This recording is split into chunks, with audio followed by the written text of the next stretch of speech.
હું વેદ ગોवर्धनराय बौद्ध आप सौ दर्शकों भीम की आवाज यूट्यूब चैनल में हार्दिक स्वागत करूँ छूं। जय भीम, जय भारत, जय संविधान, नमो बुद्धाय। होगा सदा सम्मान मिशन में टिकने वालों का, होगा सदा सम्मान मिशन में टिकने वालों का। मिशन का क्या दोष, दोष है बिकने वालों का, दोष है बिकने वालों का। કે જે સમાજ વેચાતો હોય, જે સમાજના નેતા વેચાતા હોય, એ સમાજનો ઉદ્ધાર ક્યારેય થવાનો નથી। અને માન્યवर કાंचीराम साहेबे પણ કહ્યું હતું, अगर न बिकने वाले नेता चाहते हो तो पहले न बिकने वाले समाज का निर्माण करना होगा।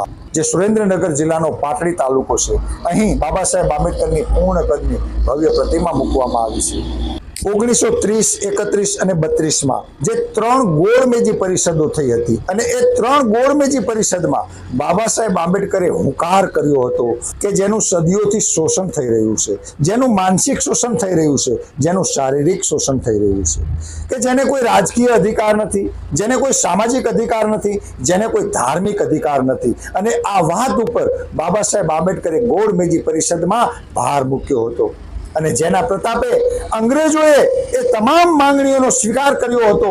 પરંતુ ભારતમાં આ વાતની ખબર પડતા ગાંધીજીએ પગ આડા કરી યરવડા જેલની અંદર એ આમરણાંત ઉપવાસ ઉપર બેસે છે કે જો બાબા સાહેબ આંબેડકર આ અધિકારોને પાછા નહીં ખેંચે તો હું પોતાનો જીવ કાઢી દઈશ।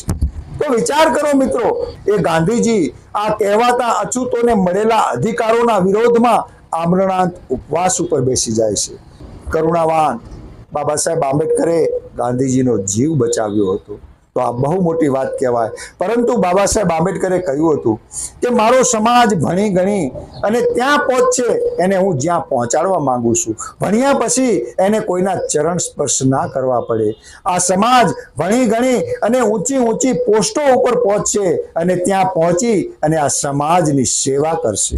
પરંતુ આગ્રાની સભાની અંદર બાબા સાહેબ આંબેડકરને કહેવું પડ્યું હતું કે મને ભણેલ ગણેલ લોકોએ દગો દીધો છે। તો શા માટે બાબા સાહેબને આવું કહેવું પડ્યું હતું કે મને ભણેલ ગણેલ લોકોએ દગો દીધો છે? શું મજબૂરી હતી, શું કારણો રહ્યા હતા કે બાબા સાહેબના મુખેથી આ શબ્દો નીકળ્યા હતા? પરંતુ વર્તમાન સમયની આપણે વાત કરીએ તો જે સામાજિક પરિવર્તનની લડાઈ છે, જે રાજનીતિક પરિવર્તનની લડાઈ છે, જે ધાર્મિક પરિવર્તનની લડાઈ છે, તો મિત્રો આ બહુ મહત્વની વાત છે કે વર્તમાન સમયમાં ભારતને સાંપ્રદાયિક રાષ્ટ્ર બનાવવાના તમામ પ્રયત્નો થઈ રહ્યા છે। જે ભારત બિન સાંપ્રદાયિક રાષ્ટ્ર છે એ ભારતને સાંપ્રદાયિક રાષ્ટ્ર બનાવવાના ષડયંત્રો ચાલી રહ્યા છે। તમે ઓફિસોમાં જાઓ તો તમે કયા ધર્મના છો પ્રમાણપત્ર લાવો, તમે સાબિત કરો તમે બૌદ્ધ છો, તમે બતાવો તમે હિન્દુ છો, તમે બતાવો તમે લઘુમતી છો, તમે બતાવો હું શીખ છું, તમે બતાવો હું મુસ્લિમ છું, તમે બતાવો હું ખ્રિસ્તી છું। એટલે આ ભારતને એ ધાર્મિક રાષ્ટ્ર બનાવવાના ષડયંત્રો ચાલી રહ્યા છે। મિત્રો, ઈવીએમ એ તો સાઈડનો મુદ્દો છે, બીજા નંબરનો મુદ્દો છે, પરંતુ વર્તમાન સમયની અંદર લોકોની એ માંગ છે કે ઈવીએમ હટાવો તો બેલેટ પેપરથી ચૂંટણી થવી જોઈએ। લોકોની માંગણીને ચૂંટણી પંચે સ્વીકારવી જોઈએ। ચૂંટણી પંચ આજે એસઆઈઆર પણ કરાવે છે અને એસઆઈઆરના માધ્યમથી मतदार यादीमांथी नामो कटिंग करवाना षड्यंत्रो चाली रह्या छे। मित्रों, आ दुखद बात कहेवाय के जे चूंटणी पंचने जे अधिकार ज नथी ए अधिकारनो उपयोग करी अने लोकोने मतदार यादीमांथी नाम काढवाना षड्यंत्रो चाली रह्या छे। मित्रों, एसआईआर नी जे कामगीरी छे, आजे केटला शिक्षकोना मृत्युना समाचार आवे छे। कोई सुसाइड करे छे, कोई सुसाइड नोट लखे छे के हवेथी અમારેથી આ કામ થતું નથી।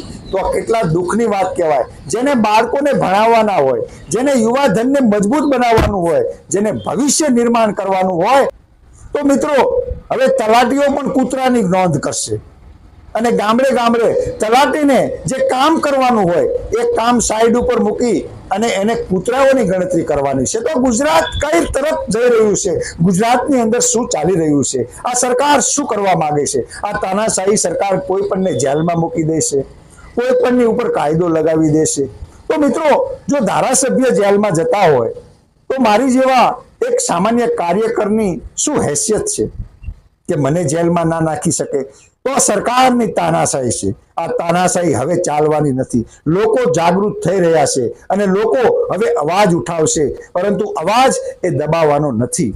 તો મિત્રો, આ પાટડી ખાતેથી આપ આ દ્રશ્યો જોઈ રહ્યા છો અને અહીં બાબા સાહેબ આંબેડકરની ભવ્ય પૂર્ણ કદની પ્રતિમા સ્થાપિત કરવામાં આવી છે. તો હું સૌ ભીમ સૈનિકોને ખૂબ ખૂબ સાધુવાદ પાઠવું છું. સૌને જય ભીમ, નમો બુદ્ધાય, જય ભારત, જય સંવિધાન.